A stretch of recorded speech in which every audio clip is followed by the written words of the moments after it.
আসসালামু আলাইকুম। আশা করি সবাই ভালো আছেন। আমি আজকে যা দেখাই আপনারা খুব মনোযোগ সহকারে দেখবা।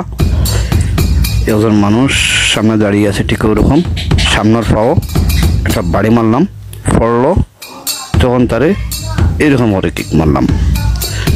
এই যে বিষয়টা হলো সামনের পাওয়া বাড়িটা মারতে হইব, এটা মাথাতে রাখতে হইব।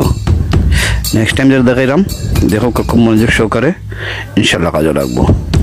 ঠিক একটা মানুষের কিক যখন দেবো আপনারা এইরকম কিক করে গাওয়া কিক দিন না নিয়ে, ঠিক ওইরকম গাওয়া কিক যখন দেবো তখন এই পাও যেমন তার বাম পা দিয়ে কিক দিচ্ছে এরকম ধরিয়া ঠিক এইরকম ঠাস করে ভাঙে ফেলাইবা। ঠিক এইরকম পাও ধরিয়া এইরকম ভাঙে ফেলাইবা।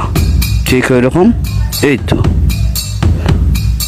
এইরকম খুব খেয়াল করে। ওকে, ভালো থাকুন। আল্লাহ হাফেজ। আসসালামু আলাইকুম।